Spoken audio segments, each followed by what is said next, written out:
심지어 배우자가 다른 이성과 성교하는 소리를 핸드폰을 통해서 듣고도 그 배우자에게 자신이 부족했기 때문이라면서 성인 용품을 구매해서 배우자의 마음을 얻기 위해서 노력하시는 분도 있었습니다. 안녕하세요. 이혼 전문 변호사 김혜진 변호사입니다. 온라인 상해 커뮤니티를 보면 유부남 또는 유부녀와 만남을 가지고 있는 미혼 남녀분들이 불륜 상대의 배우자가 이혼을 해주지 않는다 라는 글을 올리는 경우가 있기도 하고, 반대로 조강지처의 입장에서 누구 좋으냐고 이혼을 해주냐, 절대 이혼해 줄 수 없다 라는 글을 올리는 경우도 많습니다. 배우자의 외도는 그 자체만으로도 큰 상처일 텐데 이혼을 끝까지 안 해주면 어떻게 되는지에 대해서 살펴보도록 하겠습니다.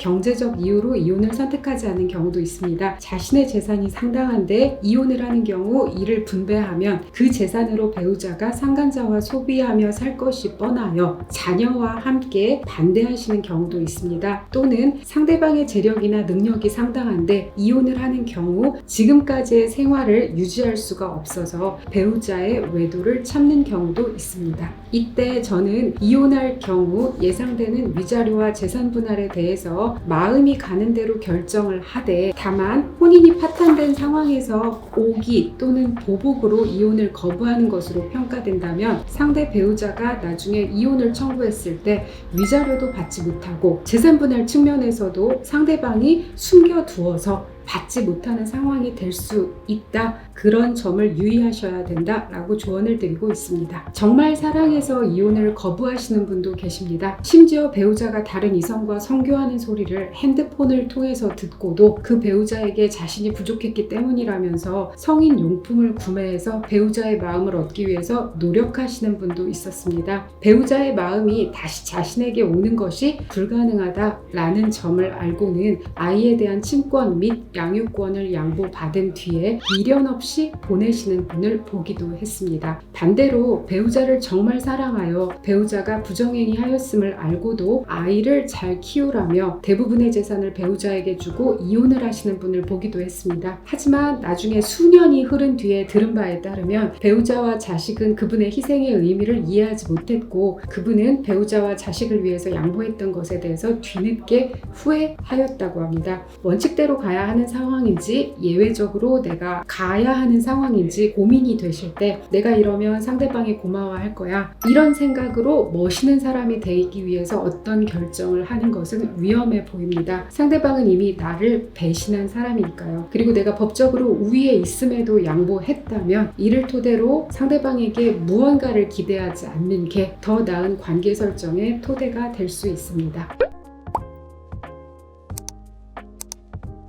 외도를 저지른 배우자가 이혼을 원할 때 법원은 재판상 이혼 원인에 대하여 원칙적으로 유책주의 입장에서 상대방의 이혼 청구를 받아들이지 않고 있습니다. 유책 배우자 입장에서는 기타 혼인을 계속하기 어려운 중대한 사유를 들어서 이혼을 청구하는데, 법원은 혼인 생활의 파탄에 주된 책임이 있는 경우에는 혼인제도가 요구하고 있는 도덕성에 배치되고, 그리고 배우자 일방의 의사에 의해서 이혼 내지 축출 이혼을 시인하는 부당한 결과가 된다라는 이유로 그 상대방 배우자는 그러한 이혼 사유를 들어 이혼 청구를 할 수 없음을 선언하되, 상대방 배우자도 이혼의 반소를 제기하고 있는 경우 또는 오기나 보복적 감정에서 표면적으로는 이혼에 불응하고 있기는 하나 실제에 있어서는 혼인의 계속과는 도저히 양립할 수 없는 행위를 하는 등 이혼의 의사가 객관적으로 명백해 보이는 경우에는, 그런 경우까지 이혼을 거부해서 혼인의 계속을 강제하는 것은 쌍방이 더 이상 계속할 의사가 없는 혼인 관계가 형식상 지속되고 있음을 빌미로 해서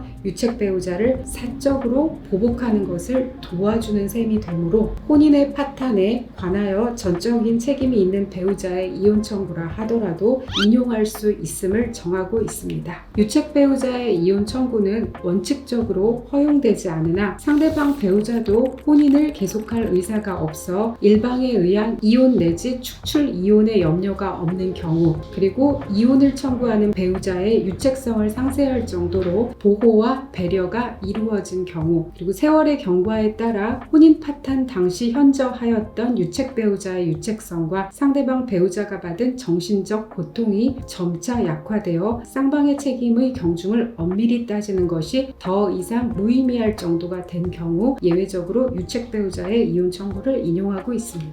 유책 배우자로 이혼을 구할 경우에는 예외 사유에 해당하는지를 살피고 주장해야 하며, 반대의 경우라면 예외 사유에 해당하지 않음을 주장하셔야 합니다. 실례로 부정행위를 하고는 집을 나간 뒤에 별거를 하고는 별거를 이유로 이혼 소송을 제기당했던 사례가 있습니다. 상대방은 항소심에서 배우자가 혼인 유지를 위한 어떠한 노력도 하지 않는다라고 주장을 했으나 항소심 법원은 역시 상대방의 이혼 청구를 기각하였습니다.